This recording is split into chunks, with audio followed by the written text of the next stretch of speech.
tim-tim kita yang di Flores, income mereka nggak banyak. Kopi salah satu komoditas yang bisa menghasilkan uang cash buat mereka. Seorang ibu pagi-pagi gue lagi lewat, nggak kenal, Mas makasih ya, gara-gara aku bantuin nyortir kopi di sini, aku bisa beli sarung baru buat pesta nikahan. Kadang yang penting itu bukan harga yang lebih tinggi, tapi kestabilan demand. Banyak teman-teman petani lebih ngerasa, kayaknya aku lebih nyaman kerja sama orang yang ngebeli kopi terus-menerus dibandingkan membeli kopi di harga yang tinggi banget, tapi kemudian nggak ngebeli. Kalau kita plek-plekan nerapin yang ada di buku, pasti kita akan ngereduksi satu part dari culture yang membuat mereka bisa bertahan sampai sejauh ini. Ada satu istilah tuh, istilahnya pendekar kopi. Gue ngerasa gak ada yang salah. Iya, biasanya yang begitu ya karena gak tahu kondisi lapangan biasanya. Antara dia yang kebentur atau ditoyor sama orang.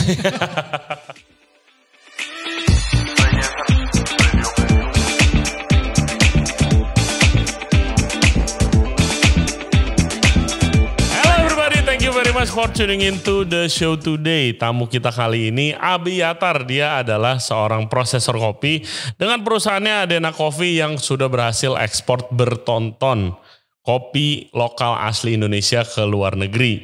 Nah, Adena Coffee ini yang menarik adalah mereka bekerja sama dengan petani-petani lokal di seluruh Indonesia dengan visi dan misi meningkatkan produktivitas daerah tersebut di tempat kopinya itu berada dan juga perekonomiannya of course. Nah, specifically sekarang kita akan ngomongin Kopi Gayo di Kampung Kenawat di daerah Takengon di Aceh dan juga mereka punya proyek yang belum lama mulai di kaki Gunung Kelimutu di Flores. Nah, podcast seperti ini yang bikin gue makin semangat bikin podcast terus dan ngobrol sama penggerak F&B di seluruh Indonesia karena kayak ini buktinya nih ngomongin makanan atau minuman kopi itu bisa nyambung kemana-mana, ke politik, ke peraturan negara, ke sejarah dan segala macamnya. Jadi make sure kalian nonton episode ini sampai habis karena one of the most interesting episode I've ever do in Radiance Radio. Seperti biasa jangan lupa subscribe di Radiance Radio Podcast di YouTube, Spotify and all other podcast platform. Follow kita juga di Radiance Radio di Instagram dan juga di TikTok. And without further ado, please welcome Abi Yatar dari Adena Coffee. Enjoy the show. Hey guys, kita sekarang ditemenin sama Mr. Abi Yatar, seorang coffee processor. Dia adalah co-founder dari Adena Coffee dan juga Sasi.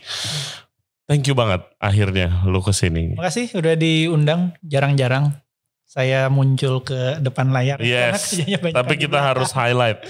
Jadi guys, background story dulu nih sedikit ya. Jadi tahun lalu ya gue ke Kenawat itu. Jadi tahun lalu gue dan temen gue Chef Archie itu sempat diundang ke Banda Aceh. Kita berdua pertama kali tuh ke Aceh untuk Aceh Culinary Festival. Habis itu katanya si Chef Archie ini punya teman namanya Abi. Dia bilang dia adalah seorang prosesor kopi, katanya punya project di desa Kenawat ya, daerah Takengon, pegunungan, danau, very beautiful place. Terus habis itu misinya juga menarik. Nah, hari ini kita akan bahas dan juga tentang project-project di sana. Jadi kita di sana kenalan sama Bang Fahman namanya itu. Fahman Yoga ya. Iya, friend and partner berarti ya. Betul, dia tim lokal Adena di setiap origin. Yes, terus habis itu dikasih tahu projectnya mulai dari processing kopinya, penjemurannya sampai kita podcast di kebunnya. Di kebun kopi ya. Kebun kopi itu gue berasa udah wanna die waktu udah mau mati. Padahal cuma 15 menit ngedaki. Itu naik pick up berarti. Naik pick up. Oh kalau jalan mah bisa seharian mas. Kalau gitu kita naik pick up paling setengah jam ke atas. Terus jalannya cuma 10 menit. Oh enteng dah. Oh my god. No. Itu pelajaran pertama ya. Jangan percaya soal waktu jalan kaki sama orang-orang yang biasa jalan kaki jauh. Betul. Dan mata gue kebuka soal seberapa ribetnya, seberapa banyaknya kerjaan yang dilakukan untuk secangkir kopi. Yes. Iya sih. My God. Dan habis itu ya cangkir kopi yang kadang murah banget gitu. Gue kayak sampai segini gitu ya. Very, very excited to talk to you nih. Oke. Yes. Mungkin buat yang belum pernah dengar Adena Coffee, itu apa? Kadang agak susah ngejelasin ya, tapi biar gampang gini. Bayangkan ada tukang nasi goreng. Oke. Coffee shop itu tukang nasi gorengnya. Nah gua supplier berasnya. Ya, jadi supplier beras. Supplier beras. Oke, mentah berarti supplier ya. Nasi, mentah. Jadi kopi itu buah. Nah ini nih sengaja gua bawain. Ini kemana nih kamera yang gitu?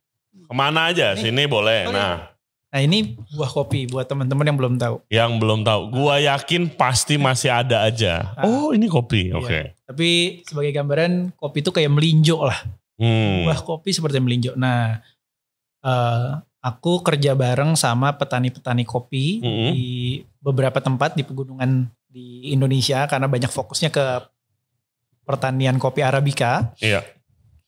Kami ngolah buah, terus ada beberapa rangkaian sampai dia menjadi kopi siap sangrai. Which is green beans. Which is yang biasanya disebutnya green beans atau kopi mentah. Ini loh guys. Betul. Ini green beans. Yes, ini loh. Green beans. Ini di roasting. Ya, disangrai. Disangrai. Di roasting. Iya, disangrai, di roasting. Terus jadi istilahnya roasted beans, kopi matang. Habis itu digiling. Habis digiling diseduh. Banyak tuh ya, entah dengan mesin espresso atau apapun itu. Nah, tugasku adalah peranku coffee processor istilahnya.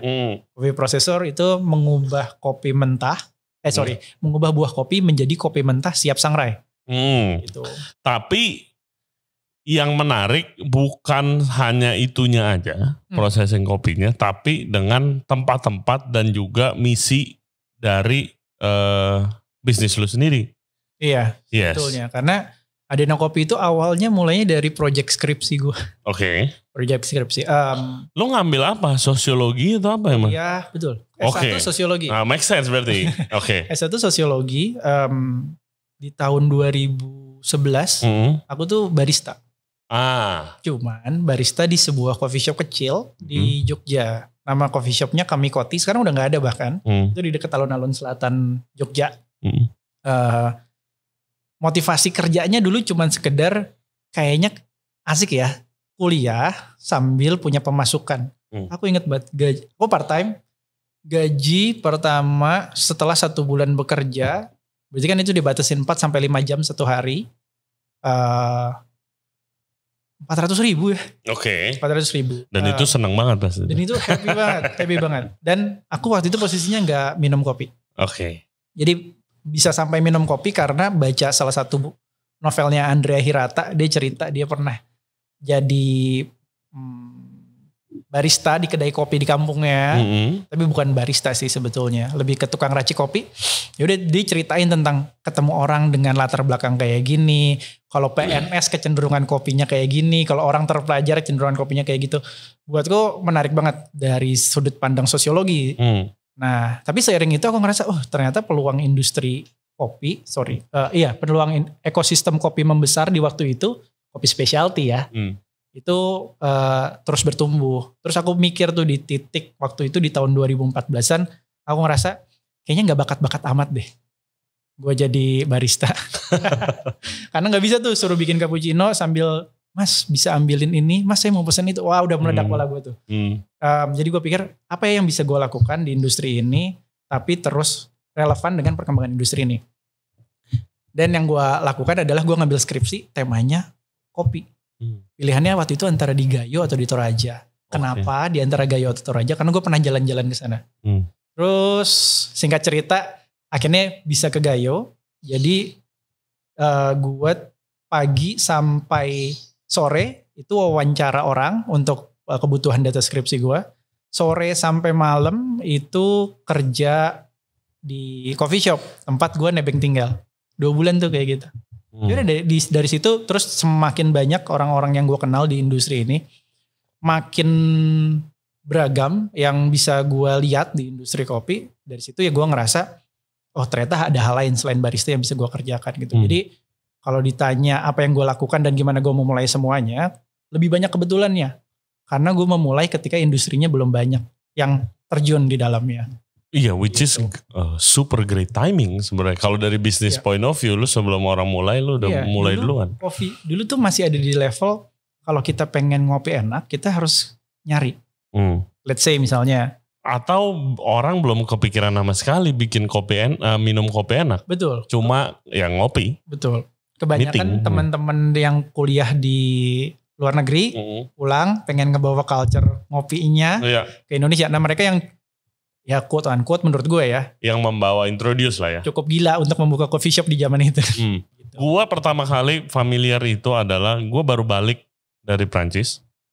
Dulu ngopi paling di Starbucks SMA buat keren-kerenan doang gitu kan. Tapi nggak pernah kayak ada ini kopi dari mana. Anomali. Punya Mas Irfan. Iya, ownernya dulu ada 2 kalau nggak salah. Mas Agam. Terus habis itu dia buka kelas di toko masak. Temen gua yang punya toko masaknya. Oh. Terus habis itu kayak Ray bantuin dong datang gitu kan temen gua. Habis itu kayak kelasnya nggak ramai by the way waktu itu, mungkin interestnya belum segitu ya. Tapi these two guys are sangat passionate, sangat semangat banget kasih tahu ini kopi dari Papua, ini kopi dari mana.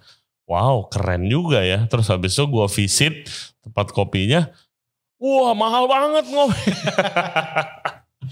Karena gitu. Tapi enak, that's the first time. Iya. Nah, ini nggak tahu nih kopi apa. Ini kopi apa nih?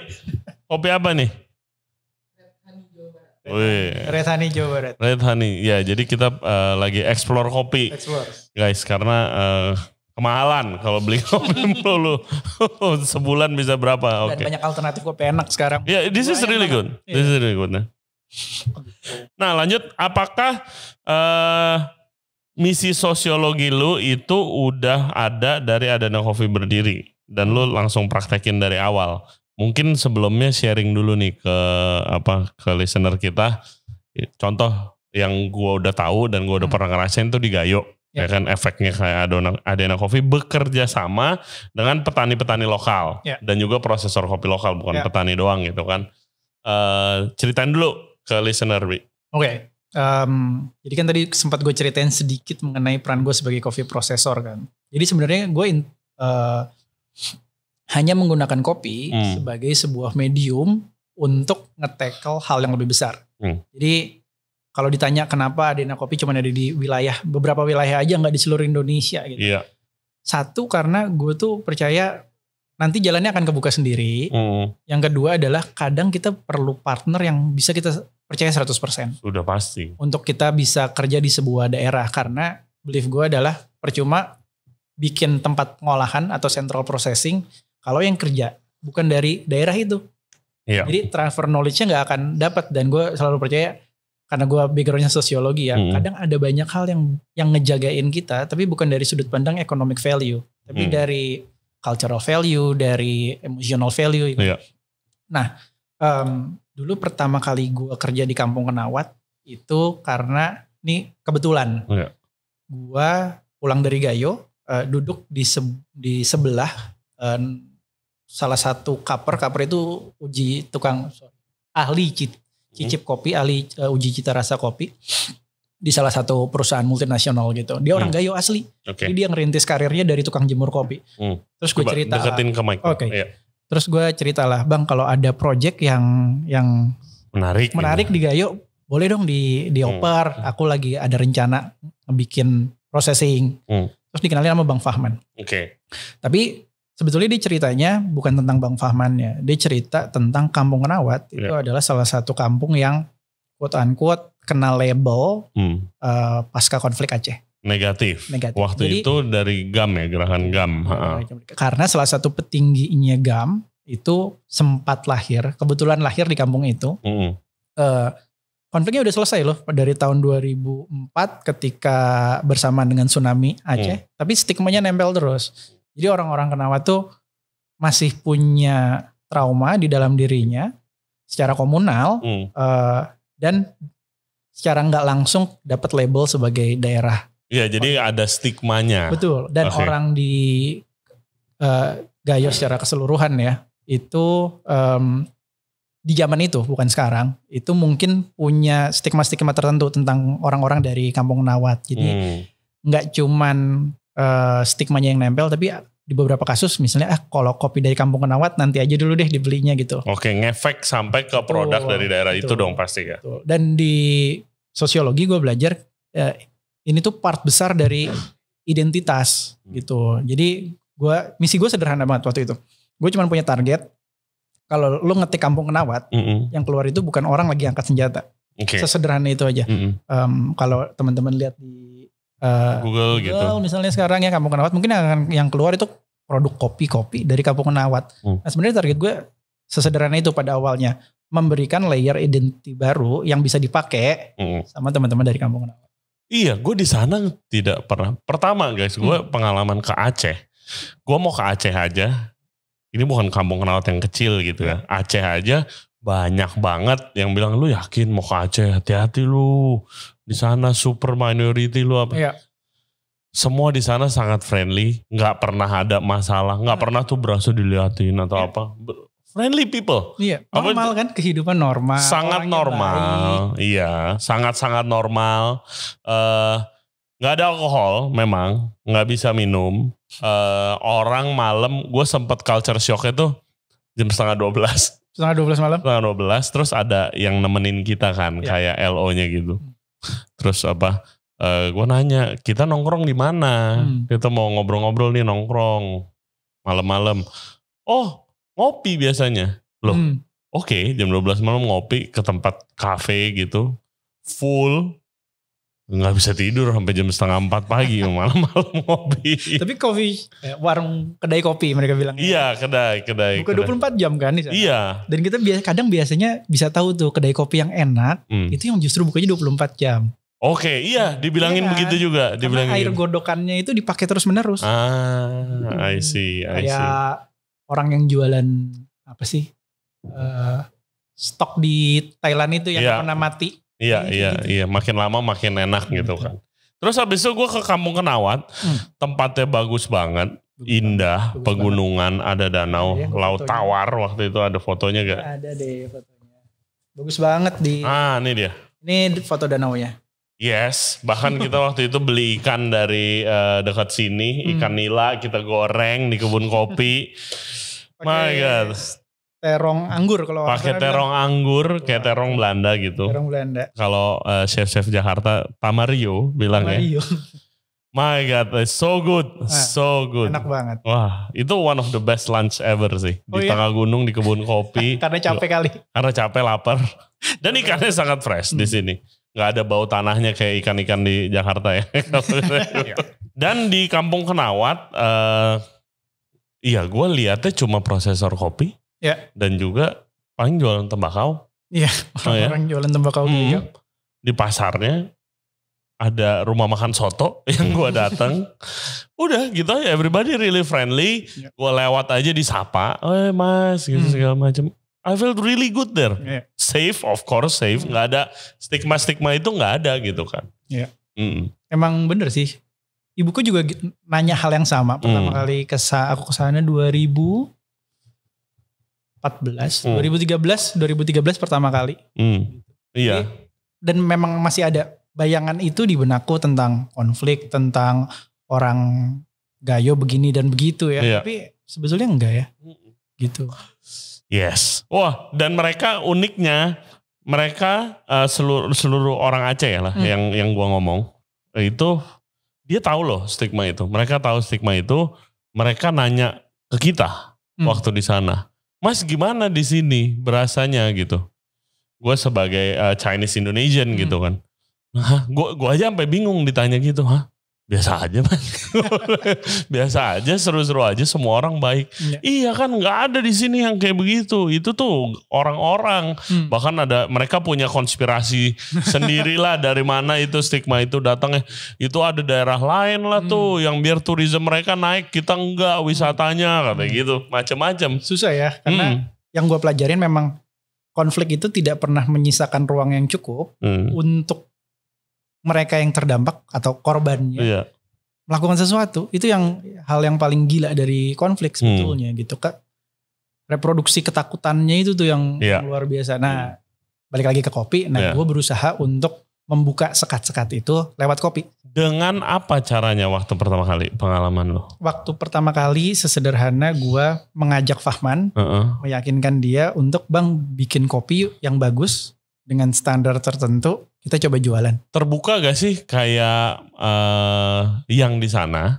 Terbuka gak sih kalau misalnya ada nih kayak lu dari Jakarta kayak ngasih tahu gitu loh. Ini yang bener gini mungkin kan. cara lu nanam kopi dan processing kopi yang mungkin udah turun temurun, dibenerin, diubah-ubah gitu gimana? Tadi tuh sempat kita sebelum take ada satu istilah tuh yang lagi mungkin bukan lagi ngetren ya, mungkin beberapa waktu belakangan ngetren di teman-teman yang main kopi. Istilahnya pendekar kopi itu. Yes. Nah, iya betul itu dia. Gua rasa tuh memang di setiap hal fase seperti itu tuh ada, Re. Jadi kadang kita pengen, kalau dari buku yang gue baca ngolah kopi harusnya begini. Iya. Pak, kalau kopi di usia 2 tahun harusnya dipangkasnya kayak gini nih Pak. Dan begini dan begitu. Tapi makin banyak gue pergi ke kebun kopi, makin kontekstual. Makin gue belajar kayak agriculture different. Itu part yang kecil dari culture, dari kebudayaan. Dan kebudayaan itu cuman bagian, itu way of life. Jadi bukan sesuatu yang ditampilkan dalam bentuk tarian, baju atau apapun itu. Way of life. Jadi secara nggak langsung kita bisa bilang kalau agriculture itu biasanya sifatnya lokal sama kontekstual. Maksud gue lokal sama kontekstual, iklim berubah. Tergantung daerah sono biasanya apa gitu segala macam. Ya. Jadi gue ngelihat di Indonesia ya kebanyakan yang kalau kita plek-plekan nerapin yang ada di buku pertanian kopi, langsung kita aplikasikan ke lapangan, bukannya nggak bisa, tapi pasti kita akan ngereduksi satu part dari culture yang membuat mereka bisa bertahan sampai sejauh ini. Iya. Jadi makin kesini, gue ngerasa nggak ada yang salah dengan fase pendekaran banyak teman-teman. Tapi pada suatu titik akan belajar hal yang berbeda sih. Iya, biasanya yang begitu ya karena nggak tahu kondisi lapangan biasanya. Persis. Nggak tahu persis kondisi antara lapangan. Antara dia yang kebentur atau ditoyor sama orang. Biasanya gitu. Tapi pengalaman lu terbuka. Kayak misalnya seperti Bang Fahman gitu langsung kayak ayo. Mungkin gue beruntung karena Bang Fahman salah satu orang yang very open minded. Yes. Anak muda. Terus dia punya banyak banget kenalan ke sana di sana dan mau belajar. Jadi itu kenapa gue nggak pernah memaksakan. Kenapa nggak bikin di daerah sini? Kenapa nggak bikin di daerah sana? Menurut gue menemukan partner yang tepat itu jauh lebih penting di awal dibandingkan memulai sesuatu langsung besar gitu. Nah, in everything, yes. Dan itu bergulir gitu. Gue sama Fahman tuh mengerjakan sesuatu by progress dari waktu ke waktu sampai kita nyampe ke titik-titik milestone yang kita ngerasa ini gak masuk akal nih kita ada di level ini sebetulnya kayak contoh. Kita dapat top 10 Cup of Excellence dengan kopi giling basah dari Sumatera. Wow, kopi giling basah. Apa itu? Ini technical dikit tapi gak apa-apa. Gak apa-apa dong. Wow, I love technical. Apalagi yang gue gak ngerti. Ini kopi, cherry. Kopi. Kopi dipetik sama petani, biasanya gak semuanya merah. Makanya kita harus sortir. Iya. Dan untuk memastikan ripe-nya si buah kopi. Iya, kematangannya pas lah ya. Kayak mau bikin marinara tapi tomatnya yang merah semua. Dan dipetikin kan? Dipetik. Nggak pakai mesin guys. Kalau di Indonesia enggak. Karena kontur kita terlalu crazy. Udah gitu miring banget. Metikin sama tangan nih buat kopi. Satu-satu buat kopi lu tiap pagi. Terus ini pengupasan. Kopi setelah jadi buah, dari buah. Dikupas, diambil bijinya. Terus setelah itu kopinya difermentasi sebetulnya. Fermentasi itu sebetulnya kayak wine, kayak anggur. Kopi itu ada taninnya. Taninnya itu yang ngebikin daging buah kopi melekat sama biji kopi. Dan itu cuma bisa dihilangin lewat microbes yang makan fermentasi. Itu dimasukin di karung ya biasanya? Ada banyak cara sebetulnya. Makin kesini makin bisa kita desain bagaimana cara fermentasi yang mau menghasilkan flavor notes tertentu. Tapi kalau proses tradisional biasanya ditaruh di karung atau di keranjang, dibiarin 1 malam, mungkin 8-12 jam. Habis itu dicuci. Setelah dicuci, kita dapat biji kopi yang udah keset tuh. Bentuknya kayak gabah beras. Kayak gabah beras. Nah dari gabah beras itu kita, kalau di Sumatera, karena mereka panen 2, Sumatera Gayo gitu ya, karena mereka dekat sama danau, hujannya banyak, mereka punya panen 2 kali setahun. Kalau lu punya produksi yang besar banget, berarti pengolahannya harus cepat. Pengolahan harus cepat. Orang Sumatera itu nyiptain satu mesin, namanya mesin giling basah. Mesin giling basah. biasanya di luar Sumatera mungkin dijemur dulu. Dijemur dalam gabah sampai kering. Oke, jadi udah jadi begini baru digiling. Bukan. Masih ada kulit tanduknya. Kayak beras. Masih kayak beras. Masih ada kulit tanduknya terus dikupas. Itu istilahnya giling kering atau dry hull. Nah, kalau di Sumatera mereka ciptain satu mesin yang bisa mengupas dalam kondisi setengah basah. Habis itu karena kulit tanduknya dikupas, jadinya penjemurannya jadi bisa lebih cepat. Sebagai gambaran, kalau kopi wash in general dry hull mungkin lu butuh 7 sampai 14 hari pengeringan. Kalau pengeringan lambat, giling basah 3 sampai 5 hari. Jadi turnovernya lebih cepat. Dan mesin ini cuma ada di Sumatera dan sekitarnya. Pada awalnya hanya ada di Sumatera dan sekitarnya, tapi karena sekarang udah ini proses yang kalau kita mikir yang tadi sempat gue singgung mengenai way of life. Ini cara mereka ngakalin dan berdamai sama lingkungannya untuk untuk ngeproduksi gitu. Dan itu yang menjadi mesin ini yang menjadi dasar karakter rasa Indonesia, baik dan buruknya ya, karena ada orang yang nggak suka, ada orang yang suka gitu. Tapi kalau kita ngelihat demand kopi Indonesia hari ini di Arabica kebanyakan memang masih diserap sama market internasional. Betul. Berarti rasa giling basah ini yang sebetulnya gue nggak bilang paling bagus, karena banyak juga proses lain yang bagus, tapi yang membedakan. Gitu. Yang jadi karakter. Betul. Kalau kita tadi lu bilang awal-awal ngopi Starbucks gitu kan, heavy body, bold gitu. Karena kalau kita baca bukunya founder Starbucks di awal, titik di mana dia ngerasa wah banget sama kopi ketika dia minum kopi Sumatera. Gitu. Wow, I don't know, gila. Jadi dia nanya, what coffee is this? Sumatera. Dan itu memang benar sih. Gue bisa bold ya karakternya ya. Dan kita in coffee specialty community kadang nganggep remeh si giling basah ini. Karena secara rasa memang rough, memang ngandelin body yang tebel doang, spice gitu. Sementara tren dunianya ngarahnya ke fruity, ke floral, kayak wine lah gitu. Tapi gue mikir ada satu pelajaran menarik banget di sosiologi. Ada sosiolog Prancis namanya Pierre Bourdieu. Dia bilang selera itu sesuatu yang lu pelajari dan diciptakan, bukan sesuatu yang lu lahir dengan. Sangat setuju. Ya? Iya, karena kebiasaan. Betul. Udah ya, kebiasaan. Gue tinggal di Denmark sama orang Indonesia yang 40 tahun. Dia udah tinggal di Denmark 40 tahun. Tetap aja nyetok rendang gitu di rumahnya. Tetap nyetok gitu rendang. Kan? Iya. Nempel gitu. Tetap nasi, telur, sambal tuh nggak stop. Mungkin derajat kepedasan yang bisa dia toleransi mungkin berkurang. Iya. Karena di sana makanannya less spices. Tapi ya kayak gitu. Jadi gue tuh percayanya kalau memang kopi giling basah dianggap tidak enak, itu kan vonis tuh udah. Iya. Mungkin jangan-jangan bukan gak enak loh. Karena gak enak itu berasal dari selera. Selera itu kita pelajarin. Betul banget. Dan gak biasa gitu. Itu yang gue kulik. Jadi sebetulnya ketika orang sekarang di kopi itu ada istilahnya seperti lomba lah ya. Cup of Excellence. Mencari kopi terbaik dari sebuah region setiap tahunnya. Banyak teman-teman yang lain tuh ragu ngirimin giling basah gitu. Gue sama Fahman, bang go for it aja lah. Kita kirim yang biasa kita kerjain. Setidaknya kita mungkin gak kejar supaya menang, tapi kita jadi tahu benchmark kita ada di mana sih. Dari hal yang kita kerjain setiap harinya. Dan menang juga bukan yang utama gak sih, kalau di dalam kayak biasalah di F&B itu banyak banget list seperti itu, dan yang kayak quote-unquote kejuaraan gitu loh. Ya kan kayak misalnya World Cup gitu loh.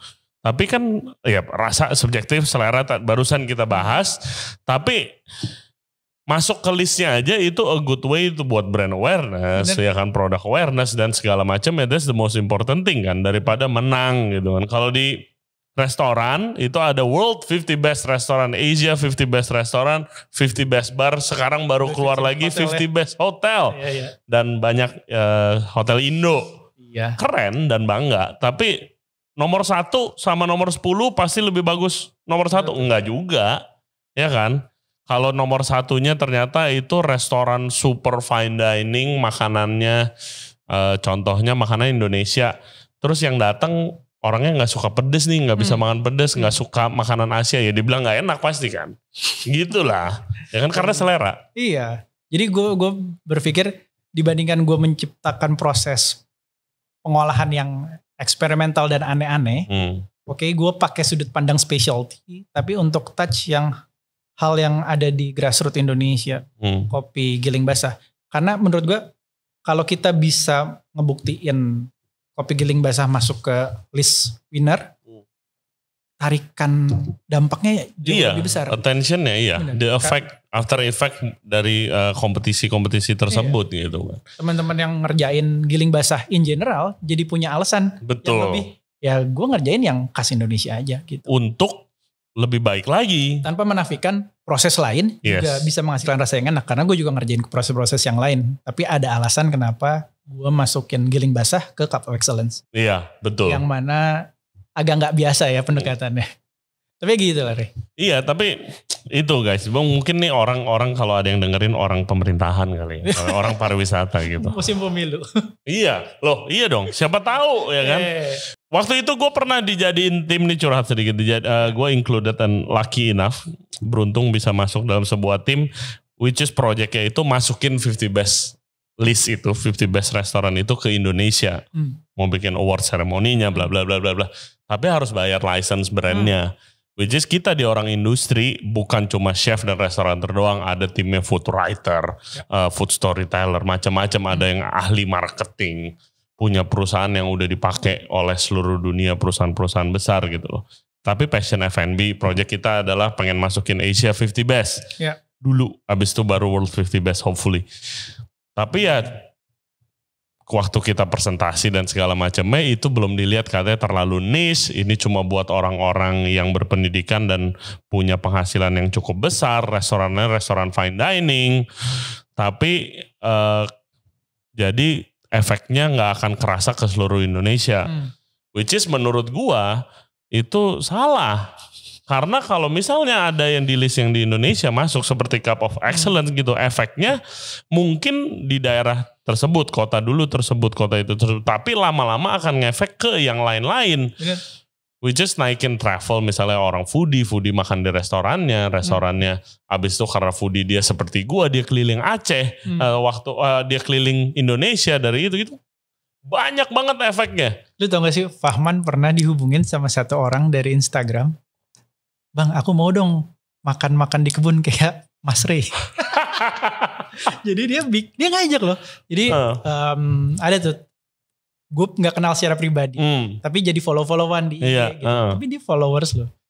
Ngehubungin Fahman di kebun, pengen ngerasain pengalaman seperti yang lo rasain. Terus dia baru pulang diving dari Sabang, dia ngajakin temennya yang dia ketemu di Sabang, orang Korea, ibu-ibu, pergi ke Kenawat, mengalami apa yang lo. Wow, I feel honored man. Ya maksudnya ya karena ini podcast kita yang segini doang aja bisa kita nggak tahu orang Korea gitu kan. Apalagi kalau that award itu bukan 50 best aja tapi semuanya lah ada, maksudnya masuk ke Indonesia itu wow man, efeknya akan besar. Efeknya akan sangat besar sekali. Ya itu kalau ada yang dengerin. Siapa tahu ya, titipan sponsor. Terus apa sih, gue penasaran apa sih yang lu lakukan begitu lu masuk ke yang ini Desa Kenawat? Yang lu lakukan pertama kali apa? Lu perbaiki apanya? Yang gue tularkan pertama adalah pengetahuan memproses kopi dengan lebih detail. Oke, apakah dari pertaniannya? Processingnya. Oke, processingnya. Proses panennya. Jadi misalnya mereka biasanya ngolah kopi, disortir. Buah ceri yang hijau dan yang merah. Oke, untuk hajar aja. Tentu kita perlu yang merah aja ya bang. Dan itu progresnya bisa dibilang panjang ya. Nggak minta terus jadi gitu. Ya of course. Iya, kita mulai dari. Kadang di restoran sendiri, di bisnis sendiri aja ribet bener. Bener. Dan gue percaya mulai dari kecil terus berkembang itu jauh lebih baik. Apalagi di sektor agriculture. Gue mulai dari tabungan gue pribadi sama partner gue, Bayu namanya. Kita masing-masing ngeluarin, kalau gak salah 2 juta ya. Wow. Dikumpulin jadi 4 juta. 4 juta di industri kopi Arabica. Itu bisa dibilang hampir gak ada artinya. Iya. Karena kalau lu ke gudang di Gayo, lu ngeliat tumpukan-tumpukan. Buset.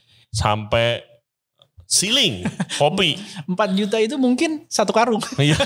Jadi almost nothing. Dan Fahman ngelakuin itu. Dan gue ngerasa gue beruntung bisa ketemu Fahman. Karena dia juga ngejual motor RX King-nya untuk modal itu pertama. Dan seterusnya lah ya.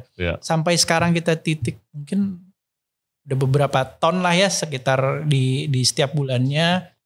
Kita tumbuh bareng sama customer kita. Jadi salah satu customer kita, ada 2 customer kita. Jadi menurut gue harus sangat berterima kasih sama mereka. Yang pertama adalah Dian. Shout out ya. Dian dari Pilo Coffee. Salah satu orang pertama yang ngejual alat-alat manual brewing di Indonesia. Oke. Menarik kalau lo mau undang. Dia di Pondok Labu, Dian. Yang satu lagi Mas Tio yang foundernya Tuku. Oke. Wah, kita secara nggak langsung sering banget masuk podcast kita Tuku. Itu ya, yang ngabisin duit 5. belanja. Tokonya di depan soalnya dekat rumah. Iya, shout out tuh Mas Tio. Ya, dia salah satu klien kita. Aku, Dian, Tio ketemu nggak sengaja waktu kita sama-sama lagi pelatihan cupping, pelatihan uji cita rasa kopi di Jember. Jadi aku kuliah di Jogja, Tio waktu itu baru selesai dari Prasmo, Dian di Jakarta, kita ketemuannya malah di Jember. Mereka berdua emang udah berteman. Tapi aku ingat selang aku pulang dari Gayo waktu itu ngobrol awalnya sama Dian, masih beli kopi sampai sekarang Mas Dian sama Adena. Terus ngobrol sama Tio waktu itu baru mau mulai projectnya Tuku. Terus dia tuh tipe orang yang bisa percaya sama orang. Iya. Walaupun nggak bisa langsung percaya sama orang. Tapi dia ngasih brief ke aku cuman gini, gue punya ide pengen bikin kopi yang kalau dingin nggak asam, kalau dicampur gula nggak asam, dan kopinya harus gampang di roasting dan bisa gue scale up. Karena buat ini aku inget banget lah, nanti kalau dia ada kesempatan diundang dia pasti akan menceritakan hal yang sama. Karena buat kami sama-sama ngelihat hal yang bisa berdampak besar itu kalau di kopi scale-nya harus besar. Gitu. Nah, jadi dia menciptakan ya itu. Es kopi susu gula aren. Itu kopi-kopi awal, itu kopi-kopi yang diproses sama Fahman. Wow. What a story.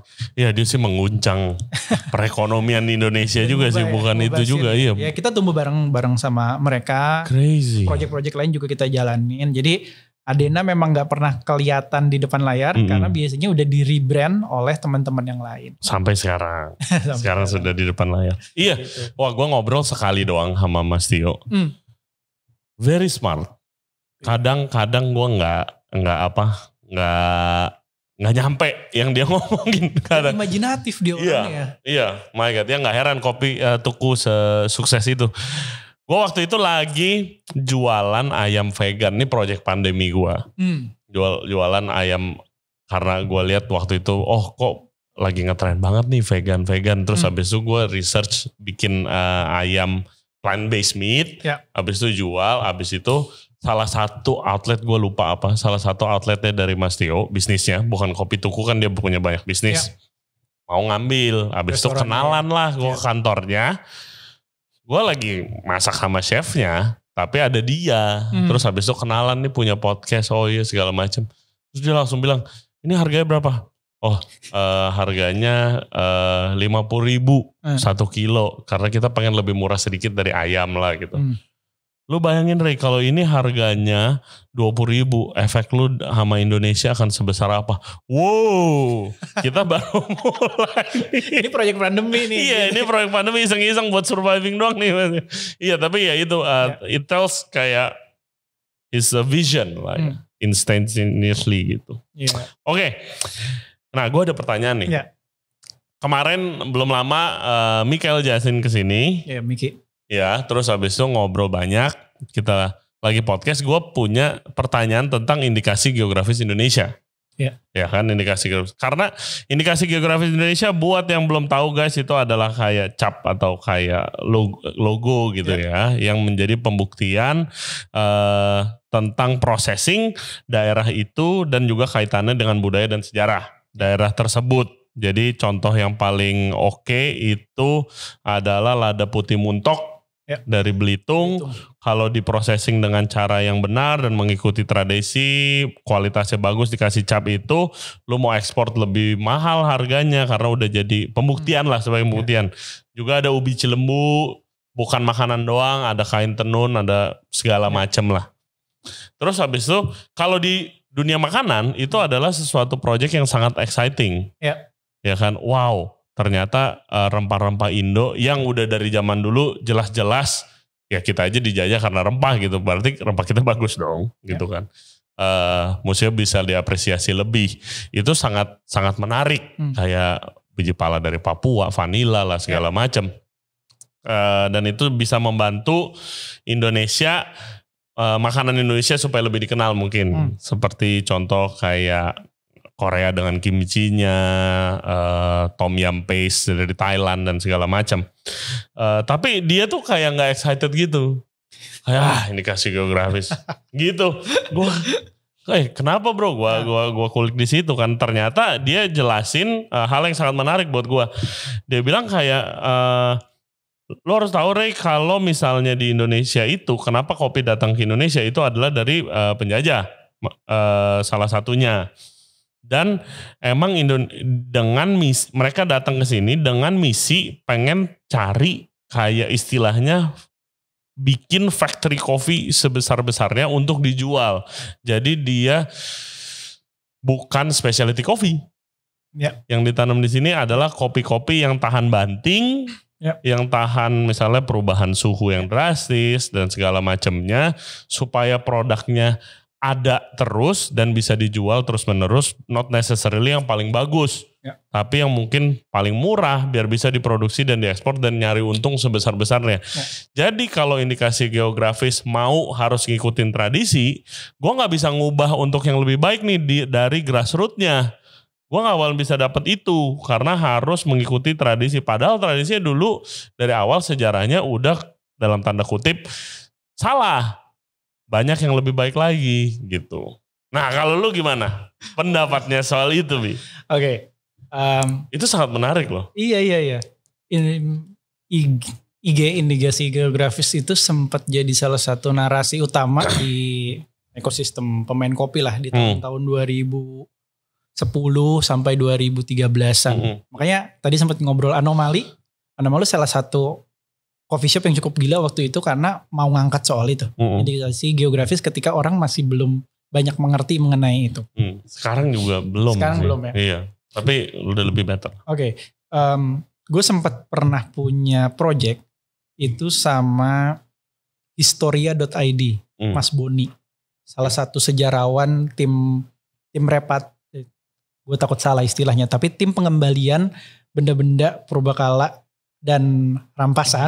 Kalau kita sebagai orang Indonesia bisa yang ada di museum-museum di luar negeri sana. Persis. Wah itu gue harus. Proyeknya gila banget. Gue harus undang tuh ke podcast. Nah, nanti gue kasih nomor telepon. Ya, kita timnya dia pergi ke Arsip Nasional Republik Indonesia, terus nemuin banyak banget catatan-catatan mengenai gimana Belanda berupaya membangun Indonesia waktu itu, Hindia Belanda jadi salah satu estate atau perkebunan yang influensial. Jadi kalau Mas Boni nyeritinnya sederhana banget. Waktu itu Belanda entah dalam bentuk company atau dalam bentuk pemerintahan udah sukses dengan proyek rempahnya di Indonesia bagian timur. Iya. Jawa mau diapain nih dengan lahan sesubur ini? Iya. Dataran tinggi mau diapain nih setelah dia bikin Batavia gitu. Jadi dia bikin proyek memang mengenai gimana menjadikan Belanda waktu itu sebagai trader utama yang memonopoli perdagangan kopi. Karena dia sudah merasakan cuannya perdagangan rempah. Iya. Nah, proyek itu dilakukan di Jawa dan di sekitar Jakarta waktu itu. Iya, berdasarkan research kita awalnya dulu bahkan di sekitaran Jakarta dan Jawa kopi-kopi itu. Di Pasar Baru depannya kantor pos dulu salah satu kebun yang ditanam. Wow. Di BSD tuh dulu salah satu yang ditanam. Tetapi proyeknya nggak berhasil. Kenapa? Karena ya kita nggak tahu. Kayak kita dikasih kaktus lah gitu kayak rawatnya gimana ya, ditanamnya di mana ya, kondisi ini kayak gimana ya. Masih coba-coba. Dan seterusnya. Tapi project itu berhasil. Jadi dan kalau dilihat yang dibawa ke sini bibitnya itu memang beberapa jenis. Kalau di teman-teman kopi itu bilangnya heirloom, kopi-kopi warisan atau kopi-kopi tipika zaman dulu gitu. Iya, yang belum berubah genetikanya Betul. segala macam. Jadi gue setuju dengan yang Miki bilang. Karena setelah dari Jawa Barat itu by the way kebun kopi pertama di dunia. Yang sifatnya kebun. Kalau sifatnya hutan kopi itu berasal dari Ethiopia kan. Kopi, gitu. Tapi yang berhasil menjadi kebun dan dikapitalisasi dan gede itu ya di Jawa Barat. Dari situ kemudian menyebar ke seluruhnya. Tapi menurut gue persebaran yang hampir lebih dari 100 tahun itu udah mewarnai daerahnya masing-masing. Iya betul. Dari sisi konsumsi dan pasti dari sisi produksi. Jadi memang ada beberapa cara yang khas dari setiap daerah. Tapi kenapa indikasi geografis gak gitu menarik di teman-teman kopi? Karena kadang pembelinya tidak peduli. Dan teman-teman kopi sudah menemukan channel yang lain untuk membuat kopinya bisa diapresiasi.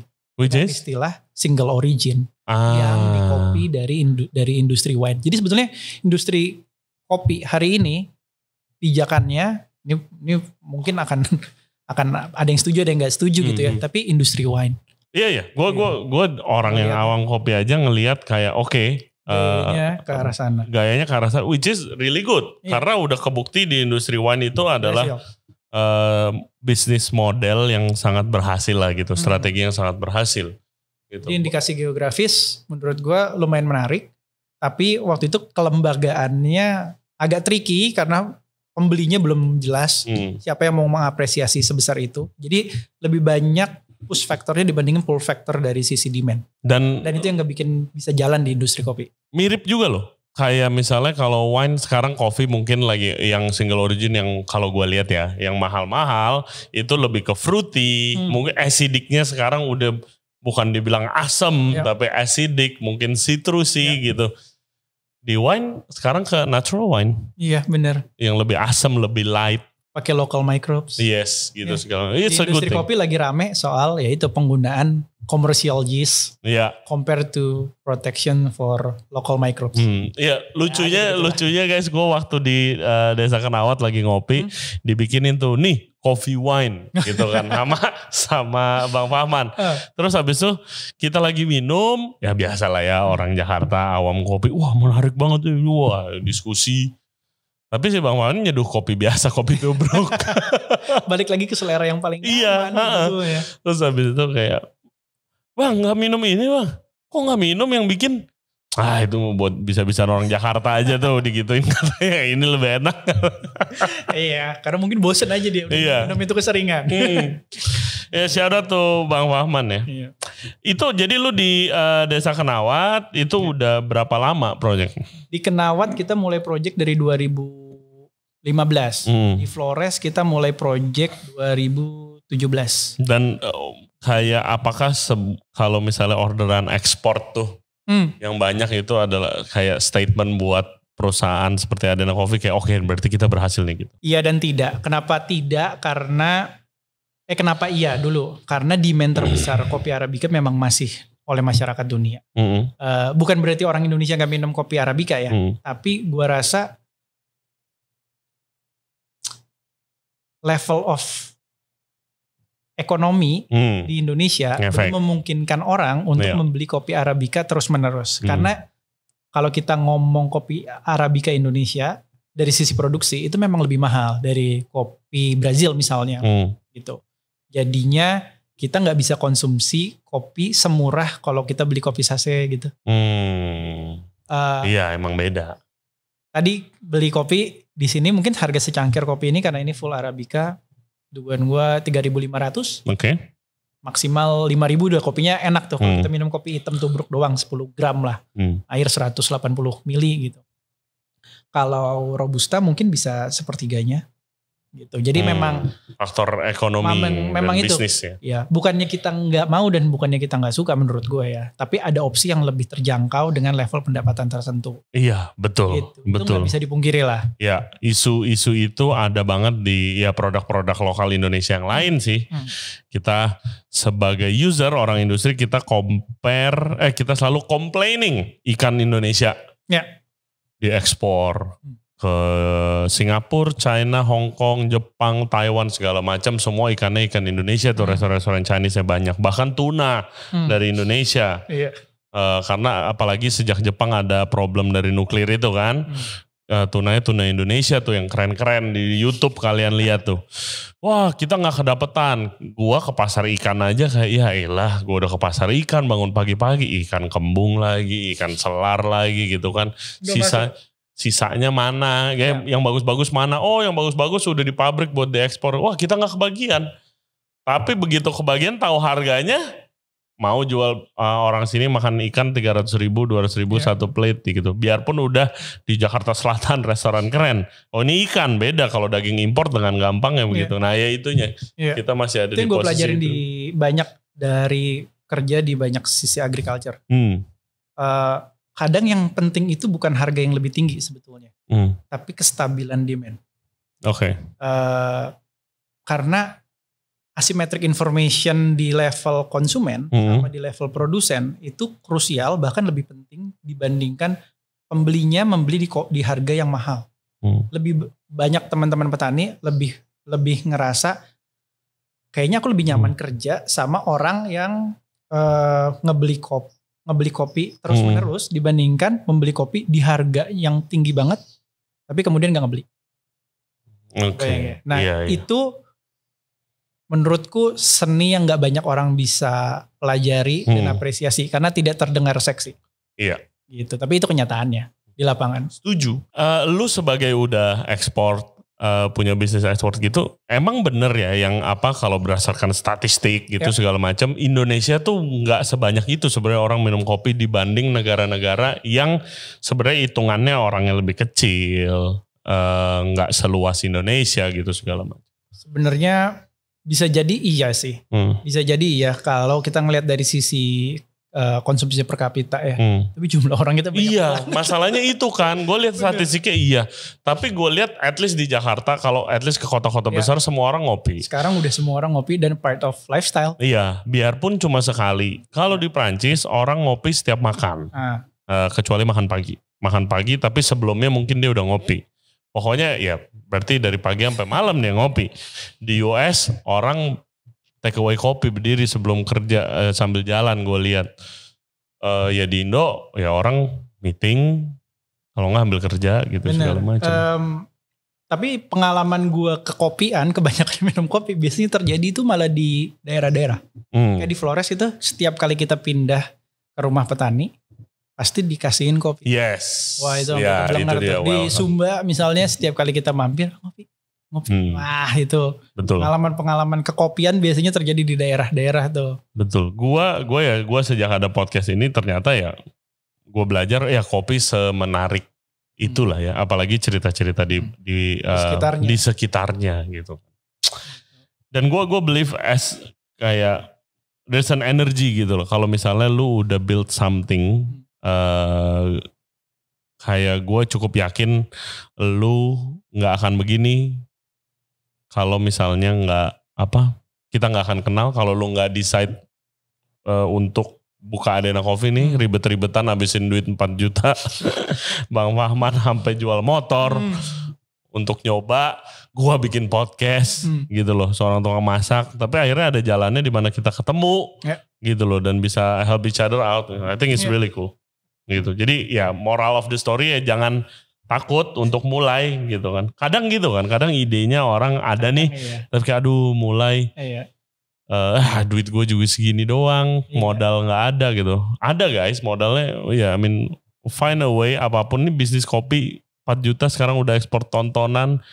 Gue dulu gue cuma beli mic KW, gue nggak ngerti. Yang jual mic aja nggak tahu apa itu podcast. Rusak mulu mic-nya. Coba aja dulu ya, memang ada jalan sih. Betul. Oke.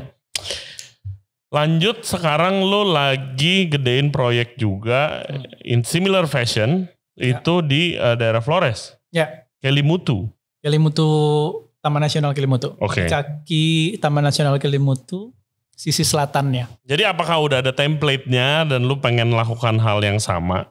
Kalau misalkan dari sisi sosiologinya itu adalah kemarin yang waktu di Gayo karena Desa Kenawat itu sendiri lu pengen ngubah stigmanya. Kalau yang di sini? Kayaknya memang ada formulanya gitu ya. Karena seperti gue memulai project di di Gayo ketemu sama orang di pesawat. Jadi project Floresnya dimulai karena bokap gue duduk duduk travel menuju ke Bandung. Jadi bukan gue, bokap gue duduk di sebelah nenek-nenek sama kakek-kakek pakai sarung adat Flores sama satu bapak-bapak. Bapak-bapak itu namanya Pak Ferdi yang sekarang jadi tim Adena di ND. Dia guru sekolah internasional di Tangerang. Terus dia mau pulang kampung. Udah lama mikir kayak, aku nanya, akhirnya kayak dia cerita ke bokap, terus bokap cerita ke aku ketemuan sama dia. Terus dia sederhana banget yang membuat Adena memutuskan, oke, kita fight buat project ini di Flores. Dia bilang, aku udah kelamaan ngebikin orang-orang, anak-anak di kota pinter. Sekarang udah waktunya aku pulang kampung ngedidik anak-anak di kampungku. Damn. Gila kan? Kayak merinding aku. Wow. Tapi visi dia memang seperti itu. Terus dia cerita memang di kampungnya ada kopi gitu. Kecil, gak ada pembeli lain. Jadi Adena sampai saat ini single off taker di kampung itu. Nama kampungnya Kampung Sokoria. Tapi karena di Sokoria ada pembangunan geotermal, akhirnya kita sedikit melipir ke kampung lain namanya Kampung Toba. Bukan Danau Toba ya. Kampung Toba. Kampung Toba. Wow. Itu dulu kalau kita ngelihat di Google Map, kampungnya itu gak ada jalan. Kampungnya ada, jalan ke sananya gak ada. Tapi ini project kita di sana. Ini orang-orangnya, ini ibu yang bantuin kita nyortir kopi di sana. Ini rumah kebun kita. Rumah kebun di sana. Gitu, dibikin dari bambu pakai atap. Gitu. Lebih modern daripada yang di Kenawat ya rumah kebunnya. Iya. Rumah kebunnya. Kalau itu kan beneran rumah kebun. Iya, kalau itu OG. Tim pengolahan kopi kita di sana. Oke. Banyak cerita lah di Flores. Adena banyak cerita mengenai social impact, mengenai lingkungan. Kita belajar banyak banget dari teman-teman di sana. Ini salah satu tim awal kita di sana. Ini lagi menjemur kopi. Lagi menjemur kopi. Terus ini kita dikenalkan sama satu babo. Kalau orang di sana bilangnya kakek itu di bahasa Lio babo. Namanya babo. Panggilannya Babo Gabe, tapi nama aslinya Gabriel. Dia itu punya keterbatasan, tangannya selalu getar. Parkinson. Kemungkinan besar Parkinson. Tapi dia gak pernah periksain. Iya, tangannya getar lah pokoknya. Iya, tapi tangannya getar. Jadi satu-satunya pekerjaan yang dia bisa bantu di pengolahan Adena di sana itu ngebolak-balik kopi. Karena kan kalau lo ngebolak-balik kopi kan getar pun gak apa-apa kan. Malah lebih bagus karena jadi bisa kebalik. Dan dia happy dengan pekerjaan itu. Jadi gue sampai memastikan gak apa-apa nih kerjanya ini udah tua gitu kan. Gak apa-apa gitu. Nah Adena di sini karena itu kampung adat.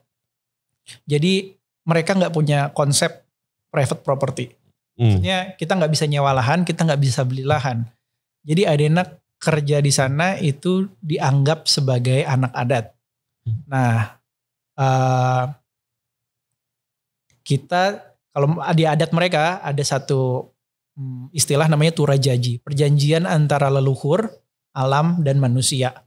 Nah Adena itu part dari itu. Jadi mereka Flores itu di Lio ya, nggak punya sistem raja, sistemnya masyarakat egaliter.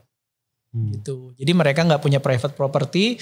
Adena dipinjemin lahan di sana di satu area kuburan leluhur gitu. Jadi di sana mereka ngerasa leluhur itu ya part yang terus hidup bersama mereka gitu. Iya. Dan pengolahan kopi kita di sana, sayangnya nggak ada ya fotonya, tapi nanti aku bisa kirimin. Iya. Jadi ada greenhouse tempat kita ngejemur kopi, di depannya ada kuburan leluhur. Itu buatku unik banget project kita di Flores. Dan kita punya di rumah yang tadi, yang di rumah kebun itu.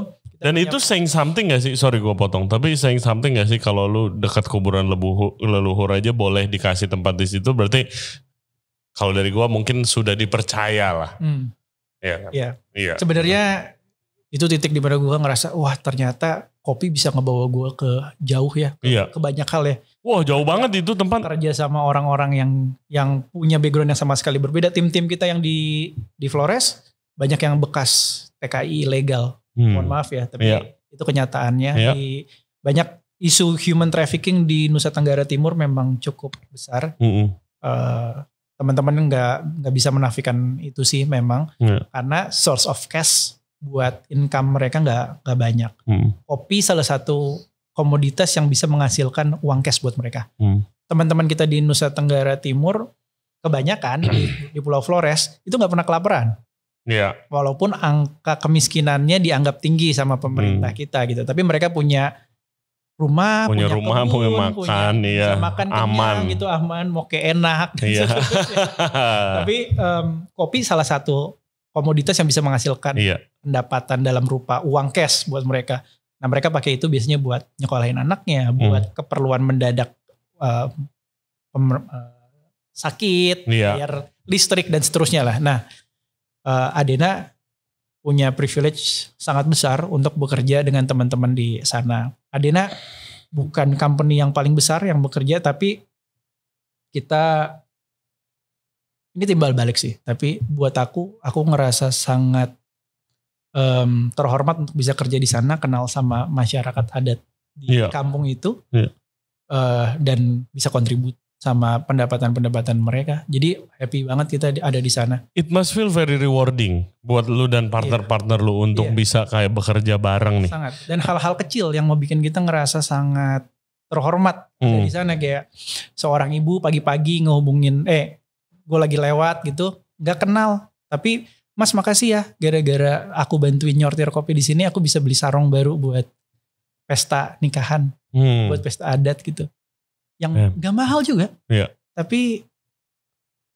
ya itu yang ngebikin, wah ternyata ngebikin kopi, ngolah kopi dengan pengetahuan yang aku punya, lebih daripada cuman ngebikin kopinya jadi enak, dan cerita-cerita yang berkesan kayak gitu, itu kan yang nempel kan di kita ya. Maksudnya nge-shape kita juga gitu untuk terus yakin, oh yang kita lakuin ini ternyata on the right track.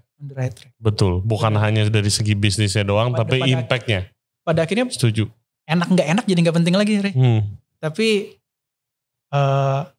ya enak nggak enak mungkin bukan nggak penting ya. Tapi itu bare minimum. Apa yang lu kejar? Grow the business? Apa impactnya sebenarnya? Bahkan mungkin nggak dua-duanya, Re. Kadang tuh gue ngerasa yang gue lakuin itu ketemu jalannya aja gitu. Dan hal-hal kecil kayak gitu yang terus ngasih percikan semangat gitu ya. Kadang nggak semangat ya. Kayak bisnisnya makin complicated, makin annoying ya.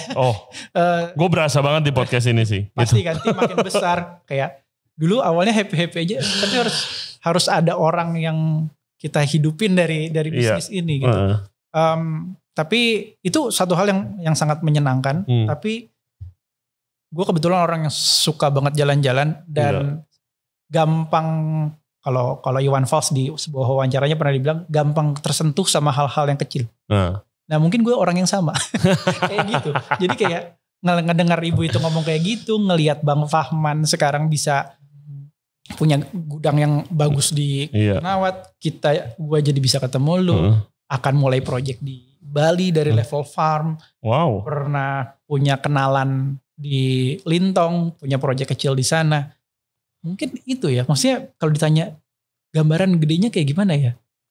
8 tahun yang lalu ketika mulai ini semua gue gak kebayang sih ada di dampak yang kayak gini. Tapi gue tuh selalu ngerasa, wah hidup tuh kadang jauh lebih ajaib daripada yang diimajinasikan.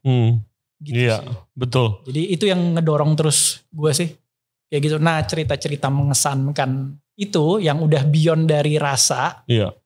Itu yang gue jadikan satu proyek yang terpisah dari Adena. Itu Sasih. Yes, Sasih. Oke.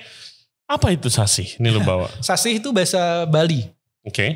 bahasa Bali atau bahasa Jawa kuno juga bilangnya sasih. Itu bulan artinya. Jadi Adena itu berasal dari satu kata di Kaimana, satu kabupaten kecil di Papua Barat, artinya ibu. Itu bahasa penuturnya udah hampir punah lah. Jadi gue kekalkan dengan nama Adena. Nah sasih itu artinya bulan, reflection dari cahaya. Jadi gue ngebayangin teman-teman yang ngerjain seperti yang gue lakukan di Indonesia itu makin banyak dan akan terus ngewarnain dinamika industri kopi. That's great. Bagus banget. Happy banget. Mulai dari bukan cuman kita ngomongin anak muda ya, tapi orang-orang tua yang kemudian punya alasan untuk balik ke kebun, orang tua yang abis berkarir banyak di Want Jakarta, to give back, terus pengen balik ke komunitasnya di kampung-kampungnya gitu. Cerita-cerita kayak gitu tuh kayaknya buat gua sayang aja kalau nggak sempat diceritain ke orang banyak. Jadi dan kalau gua nyerapnya dalam bentuk green bean, begitu nyampe ke roastery kadang mereka punya kebutuhan yang lain, kayak mereka perlu branding dengan stylenya mereka gitu. Nah sasih itu project happy gue aja, kayak gue ketemu lu terus gue, Ray, ini gue punya kopi nih, ini kopi apaan Bi? Ini kopi yang bibitnya ditanam sama Belanda awal-awal waktu mereka datang ke Indonesia, ditanam sama Pak ini gitu. Kadang mungkin oh iya makasih gitu ya, terus minum oh iya rasanya ya udah gitu aja gitu, tapi nggak apa-apa, yang penting ceritanya udah pernah nyampe ke lo. Karena kan kalau gue ya, ketika ditanya, Bi kopi yang paling enak menurut lu apa gitu? Oh listnya panjang sama kayak lu lah. Restoran yang menurut lu paling enak apa? Iya malah cerita gue tapi the story behind it. Tapi lu pasti punya 1-2 cerita kayak ini restoran mungkin bukan paling enak, tapi paling berkesan nih buat gue. Betul. Entah di mana gitu ya. Buat gue di Project Sasih pengen ngebikin itu aja. Pengen mengekalkan ingatan-ingatan gue ketika gue minum kopi dan gue terkesan. Available di mana saja? Ini sekarang baru di Tokped, tapi ya ini jadi jatuhnya kopi-kopi kurasi gue aja. Passion project lah. Passion project. Kita sebenarnya baru akan launching di Jakarta Coffee Week di bentar lagi. Minggu depan ya, minggu ini ya. Sebenarnya itu di Jakarta Coffee Week, tapi let's see lah akan jadi kayak gimana. Nanti kita visit. Wah, silakan B46. Boothnya udah dikasih tahu boothnya. Tapi biasanya kalau di pameran kan bingung ya nyari nomor booth. Tapi ya kurang lebih di situlah. Adalah. Nanti ditunggu teman-teman kalau mau main. Yes, check out Sasih Coffee. Gue nggak tahu ini Jakarta Coffee Week podcastnya udah naik apa belum. Tapi check out Sasih guys ya di Tokopedia. Ada Instagramnya mungkin? Kopi Sasih. Kopi Sasih. Yes, man, what a great story cuy. Very inspirational kalau dari gue sendiri. What you're doing is really great. Bukan hanya dari kopinya aja, tapi jujur the impactnya sih. Maksud gue sering sekarang sering banget ketemu orang yang punya similar vision with you, bukan cuma kayak kapitalis mindset nyari bikin bisnis, mau secuannya sebanyak-banyaknya, perusahaan sebesar-besarnya, which is nothing wrong with that, tapi nyari impactnya dan juga bekerja sama dengan petani khususnya yang ya kita tahu lah ya, udah dari zaman dulu katanya kurang diapresiasi, tapi bisa kerja bareng itu sangat sorry banget ngobrolnya jadi ngalor ngidul kemana-mana. Kopinya dikit banget. Justru itu gak sih kayak makanya gue podcast kita stick buat tetap stay di F&B, maksudnya F&B karena dengan F&B aja ini kopi kita ngomongin konflik Aceh, kita ngomongin sejarah, ya kan, dan kemana-mana gitu. Ya itu dia makanya food and drinks connecting people, especially coffee. Banget. Thank you banget buat waktunya. Terima kasih. Terima kasih banyak. Oke guys, sekarang kita akan masuk ke pertanyaan-pertanyaan yang kalian sudah submit. Akan gue tanyain ke Abi. Thank you for the questions. Keep them coming. Banyak ya kayaknya. Oh banyak banget men. Ya karena lu gak pernah muncul di kamera. Oke. Pertanyaan pertama dari @Bondan Praharza. Siang Chef, ingin bertanya, sebagai roastery atau jualan roasted beans dengan idealisme mereka masing-masing tentang tasting note. Nah, seberapa penting notes tercantum pada kemasan roasted beans yang akan dijual? Pertanyaan pertamanya itu, dan kedua karena ada lanjutannya. Karena setiap individu pasti memiliki indera pengecap sensori yang berbeda.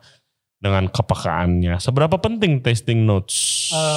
Dua sisi. Satu, dari sudut pandang yang ngejual, itu ngebantu dia memastikan apa yang jadi diferensial produk antara kopi dari Toraja yang A dengan Toraja yang B. Karena setiap tempat punya rasa beda, setiap batch, setiap gaya roasting punya beda. Jadi sesimpel, lumayan penting supaya ngasih gambaran ke orang yang mau nyoba kalau karena biji kopi, ya biji kopi. Betul ya, product description lah. Gitu. Tapi pertanyaannya juga valid mengenai kan kepekaan setiap orang beda. Betul. Gitu ya.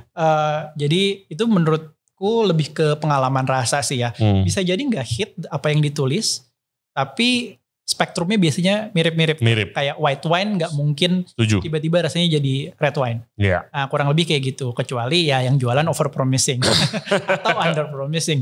Tapi ya kurang lebih kayak gitu. Tapi aku rasa kalau ini aku pelajari belakangan. Tapi memori mengenai rasa itu kayak kita buka perpustakaan. Kalau kita nggak punya bukunya, ya mau dicari sampai mana juga nggak ketemu tuh. Ini kopi rasanya bergamot. Apa itu bergamot? Itu bergamot kalau kita belum pernah nyobain bergamot. Bukunya nggak ada, jadi kalau mau dicari ya nggak ketemu. Jadi aku pernah dapat pertanyaan, gimana caranya menjadi kaper yang baik, tukang cicip kopi yang baik? Ngopi sebanyak-banyaknya. Persis, makan dan orang yang masak pasti cepet banget untuk pelajari itu. Betul, karena masak sambil nyobain biasanya. Betul. Sama seperti wine guys, setiap botol wine pun ada deskripsi rasanya. Gue sering banget kayak ada rasa ininya, nyobain nggak ada di gua gitu kan, atau ya belum ketemu gitu kan. Ya bergamot itu sih banyak tuh sekarang di kopi dan di wine. Apa orang Indonesia susah banget bergamot karena nggak ada di sini kan. Makanya ada satu project di Bali punyanya Seniman Coffee, project menarik banget. Dia bikin roda rasa, cita rasa kopi Indonesia. Jadi kayak bergamot tapi versi Indonesianya. Iya, versi leci, jadi rambutan, kelengkeng dan itu menarik tuh. Oh, itu sangat membantu tuh, bisa sangat membantu industri sih. Oh, they are amazing also sih, Seniman Coffee. Ya, kalau kesempatan ngobrol sama. Yes, please kalau dikenalin. Gue sering ngopi di sana tapi nggak kenal-kenal, nggak ketemu-temu gue. Orang-orang cukup crazy. Pertanyaan kedua dari Brian Fernando. Kapan kira-kira harga kopi lokal kita akan bisa stabil sampai bisa penetrasi market lokal supaya bisa minum kopi lebih dari sekali, bisa 2-3 kali. Yang tadi sempat kita obrolin. Sebetulnya bersamaan dengan pertumbuhan ekonomi Indonesia dan finansial pendapatan yang lebih besar, biasanya kita bisa akses itu. Karena sebetulnya teman-teman di mana-mana ya. Ngopi itu jangan-jangan udah 2-3 kali loh. Cuman bukan kopi Arabica yang dijual. Betul. Di kopi-kopi specialty coffee shop lah gitu. Tapi ya itu menurutku sih lebih karena daya beli kita masih ada hal yang lebih penting dibandingkan beli kopi di harga di atas, let's say di atas 10.000 untuk 2-3 kali sehari. Betul. Rada berat sih kalau misalnya lebih dari 2 kali ya. I cannot wait supaya Indonesia at that point sih. Tapi I think it will took years. Mungkin kita udah kayak kakek kali bro. Pertanyaan kedua dari dia juga. Woi, banyak bener nih pertanyaan. Kedepannya processing kopi semakin banyak yang eksperimental. Apakah pengaruhnya ke market dalam limbahnya mempengaruhi alam? Ini isu yang menarik ya karena jarang diangkat. Ini biasanya anak kopi nih kalau kayak gini. Sudah pasti. Dan sudah ngerti processing. Apa limbahnya? Jadi permasalahan utama dari kopi itu. Limbahnya apa processing kopi? Gue bingung. Permasalahan besar dari industri kopi adalah kalau di hulu ya. Iya. Itu sampah ini nih. Sampah kulit dan daging. Sampah kulit dan daging dan kalau itu biasanya solusinya sederhana tuh, dikomposkan. Iya. Tapi harus dilakukan. Kalau enggak dia jadi tempat bertelurnya, istilahnya coffee berry borer, jadi kayak serangga kecil. Hama. Dia bertelur di dalam kopi ketika fase awal pertumbuhan biji kopi, terus mengurangi yield lah secara sederhananya ketika nanti dipanen.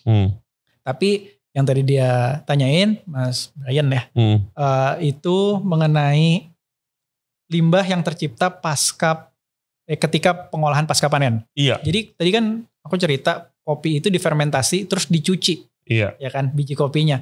Nah, hasil buangan cucian kopi itu seperti hasil fermentasi pada umumnya. Itu mengandung banyak microbes, banyak yeast, banyak bakteri, dan dia sudah terduplikasi, udah beranak pinak, jadi banyak banget. Dan kalau itu dibuang ke perairan terbuka, itu ada yang istilahnya BOD, Biochemical Oxygen Demand. Jadi dia makan banyak oksigen, jadi perairan terbuka. Jadi kurang oksigen, bisa matiin habitat di sana. Penelitian-penelitian kayak gitu di Kolombia banyak banget tuh. Jadi kebun kopi Arabica tuh di ketinggian 1.200 sampai misalnya 1.600 gitu ya. Nah di sungai di ketinggian itu nggak ada ikannya. Karena oksigennya kurang dimakan. Di agak di bawahnya sedikit karena dibuangnya ke sungai. Dimakan hama, oksigennya diserap hama si bakteri tadi. Ini gue tahu karena gue hobi ikan nih guys. Iya. Tapi itu keseimbangan alam kan.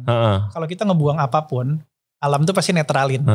Nah cuman ketika kita buangnya di jumlah yang sangat besar, itu nyedot semua resource yang ada di alam. Betul. Nah itu tantangannya di industri kopi. Nah eksperimental itu proses yang diulik lah sebetulnya sama teman-teman prosesor, makanya istilahnya eksperimental, dengan menggunakan ragi-ragi yang komersial yang biasanya dipakai di industri wine. Nah ini sebenarnya tapi jadi nggak organik, ada lagi nanti komplainan-komplainan yang lain. Sama itu compete dengan local microbe dan seterusnya lah. Padahal yang kita pengen kejar kan terroir sebuah daerah, menciptakan biodiversity notes yang unik gitu. Itu kan sebenarnya mirip lah sama industri bir atau industri wine yang tadi commercial yeast or natural yeast. Ya, dan begitu dan seterusnya. Tapi di kopi yang krusial yang harus diingat, kopi di Indonesia itu dikerjakan sama mungkin hampir 1,5 juta rakyat. Wow. Jadi kontrolnya sangat susah dilakukan. Ketika kontrolnya sangat susah dilakukan, ketika kita mengintervensi dengan pendekatan yang harus fully control, itu biasanya keteteran. Iya. Nah itu ya lagi-lagi ya, makin banyak aku melihat, makin banyak aku ngerasa, wah itu sesuatu yang perlu didiskusikan dengan sangat serius. Karena buatku, orang ngerasa, dengan experimental project, ada experimental processing, kita bisa ningkatin cupping score kopi. Dan pertanyaanku, what is the foundation of cupping score?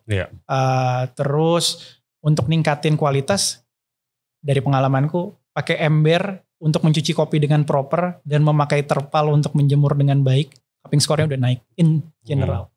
Sesimpel itu. Untuk mencapai gourmet level, beda lah. Sangat beda lah. Eksotik mungkin beda, tapi kalau tujuannya adalah untuk ningkatin kualitas kopi rata-rata, pengetahuan dan sedikit aksi udah cukup kok. Iya, dan apply ke sesuai tempatnya juga, jangan pukul rata semua, of course. I think masalah-masalah seperti itu yang tadi bakteri itu tugasnya siapa yang bisa jelasin itu ya? FDA. Tapi FDA Amerika. Lu familiar gak sih yang permaculture? Iya. Yes, mungkin permaculture itu sistem agriculture yang permaculture singkatan kasarnya adalah permanent agriculture, di mana kayak almost zero waste and everything kan. Cycle. Iya, itu awesome. Gue lagi belajar, gue lagi nontonin video YouTube tentang itu, gue lagi baca buku tentang itu. Bumi Langit kayaknya ya. Gue pengen banget belajar di sana. Wah seru banget. Iya, dan ngobrol sama Pak Iskandar ya. Pak Iskandar. Shout out Pak. Kita pengen banget ngundang ke sini. Itu mungkin bisa nemuin sistemnya karena amazing sih itu. Gua sangat menarik itu. Bisa dipakai jadi apa lagi gitu. Makanya kebun di belakang nih. Iya. Masih ada satu pertanyaan lagi dari Doi. Thank you nih ya Brian Fernando. Apa proses kopi yang paling disukai oleh Mas Abi? Kopi yang berkesan lah ya. Aku selalu nggak bosen minum kopi klasik Sumatera, giling basah sih, kopi spesifik nih aku bisa nyebut kayak apa kopi yang kamu suka gitu. Lintong giling basah. Nah itu Lintong giling basah. Bukan berarti paling enak tapi paling pas. Ya lu paling suka lah gitu kan. Kita harus cobain ya. Lintong giling basah. Oke, lanjut pertanyaan dari Alfang Haf. Berapa waktu lalu lagi hangat isu food safety pada kopi dengan pasca panen eksperimental? khususnya yang melibatkan satu atau lebih jenis yeast tertentu. Ya. Gimana pendapat Mas Abiatar terkait hal ini? Seberapa penting end user seperti premium kopi di cafe dan home brewer itu tahu tentang isu ini? Emangnya bisa, kenapa food safety bikin sakit perut? Gara-gara terlalu banyak ragi. Salah satu isu di pengolahan pasca panen di Indonesia itu humidity. Oke. Ketika penjemurannya terlalu lambat, muncul bakteri. Jamur. Oke. Nah, alpha toksin dan ochratoxin itu juga muncul di situ. Jenis-jenis jenis-jenis toksin yang nggak hilang ketika di roasting. Jadi dia bukan serangga, bukan apapun. Okay. Nah itu dia bikin apa efeknya? Karsinogenik. Oh shit. Tapi ini penelitiannya masih terus berjalan karena ada yang bilang iya akan berdampak di skala paparan yang terus menerus dan rutin kayak kita minum kopi tiap hari gitu ya. Tapi jurnal-jurnal yang lain bilang terlalu kecil. Iya. Kayak cyanida di tomat gitu. Iya, cyanida di tomat, di keluak, di singkong. Iya gitu. Ya kayak ada tapi bukan berarti kopi cyanida gitu. akhirnya ke sono guys.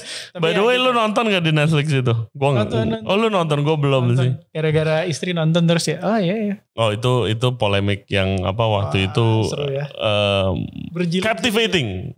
Waktu itu gue lagi kuliah di luar ya gitu ngikutin tapi berarti ada permasalahan kayak gini. Gua kebetulan bar manajernya di sana itu pernah kerja sama gua di restoran sebelumnya. Waktu kasus itu terjadi guys, gue lagi buka restoran, lagi ada restoran tuh gue di restoran Indonesia. Terus habis itu dia main ke restoran dekat-dekat kasus itu terjadi. Sekitar kayak sebulan lah, baru lagi rame-ramenya tuh. Gue nanya. Gosip underground. Iya, gue nanya. Karena itu kasus kalau nggak salah, itu apa sih, ice coffee atau Vietnamese coffee atau iya. Dipesenin terus dia minum. Yes. Terus, that product lah, gue lupa. Let's say itu Vietnamese coffee misalnya. Gue nanya, jadi nggak laku dong, jadi sepi dong. Enggak coy, malah nyari. 1 bulan bisa hampir 10.000 cup. Wah, malah cuan. Wah, that's the crazy, unique of Indonesia market. Jadi urusan beginian kayaknya efeknya mungkin minimal ya. Urusan bakteri dari yeast dan mold ini. Dan kalau ngomongin karsinogenik ya kopi kan biasa ambil ngerokok ya. Sulit juga. Benar. Oke. Thank you banget atas waktunya, seru banget. Sebenarnya gue masih mau ngomongin banyak banget tentang ini proyek lu yang di Flores dan sekitarnya. Kita failed attempt ke sana nyari sponsor nih guys, gila nggak dapat. Gue pengen ngunjungin ini processing kopinya Adena di ND ya, di ND. Flores itu menarik tuh karena kalau ngobrol sama Bu Heli cerita Flores itu regenerative farming. Iya.